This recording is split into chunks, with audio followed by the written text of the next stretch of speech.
नजारा है शहर कोतवाली का। यहाँ के एसएचओ हैं राजकुमार शर्मा। ये नजारा है यहाँ आयोजित थाना दिवस का। यहाँ सीओ सिटी रामकुमार मिश्रा कमान संभाले नजर आ रहे हैं। दरअसल ये सब आपको बताने का कोई मकसद नहीं है, हम तो आपको इन सब के जरिए कुछ और ही बताना चाह रहे हैं। इस कागज पर नजर डालिए। इस कोरे कागज पर कोई शिकायत नहीं है, लेकिन अब नजर डालिए इस मोहर पर। ये मोहर कोतवाली की है और इस पर मुंशी के दस्तखत भी हैं। किसने और किस लिए जारी किया ये कोरा कागज? आखिर कोतवाली में पुलिस की नाक के नीचे ऐसा गोरख धंधा चल रहा है जिसका फायदा कई अपराधी उठा सकते हैं। कोतवाली की इस मोहर का दुरुपयोग कौन कर रहा है? कोरे कागजों पर ये छाप छोड़कर किस तरह से आपराधिक कृत्यों में इसका उपयोग किया जा सकता है, आप सुनिए बार एसोसिएशन के सचिव अजय कृष्ण पांडे से। ये अपराधी की पृष्ठभूमि में आता है।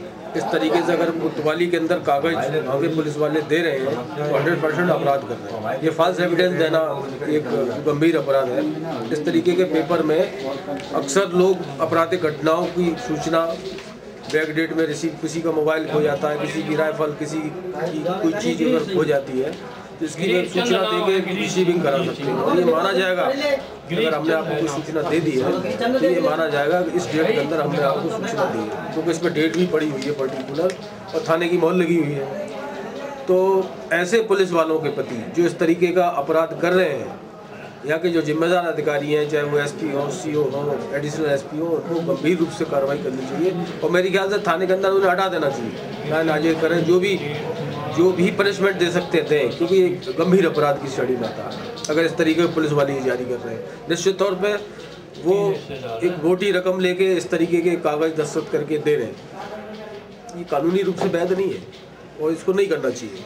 तो इतना सब कुछ सुनने के बाद अब आप भी चौंक गए ना? उसी तरह से जिस तरह से सीओ सिटी रामकुमार मिश्रा इस कोरे कागज पर लगी मोहर को देखकर चौंक गए थे। सीओ सिटी से फोन पर हुई बातचीत में उनकी ओर से मामले की जांच की बात कहते हुए कोतवाली में तैनात किसी पुलिसकर्मी की चतुराई या आपराधिक व्यक्ति की हरकत करार दिया गया है। बहरहाल सीओ सिटी अब हर हाल में इस मोहर का उपयोग करने वाले को नहीं बख्शेंगे। वहीं अगर ये मोहर कोतवाली की नहीं है तो ये सबसे बड़े खतरे का आभास है, क्योंकि अगर इसका उपयोग कोई और कर रहा है तो वो कुछ और भी कर सकता है। समझे आप, वो व्यक्ति कुछ भी कर सकता है। ऐसे में इस गंभीर मामले का जल्द खुलासा होना सीओ सिटी के लिए अब चुनौती बन गया है। अब देखना यह है कि सीओ सिटी इस जटिल समस्या को कितनी जल्दी निपटाते हैं। सत्यम के लिए विशाल शर्मा के साथ आशीष दीक्षित की रिपोर्ट।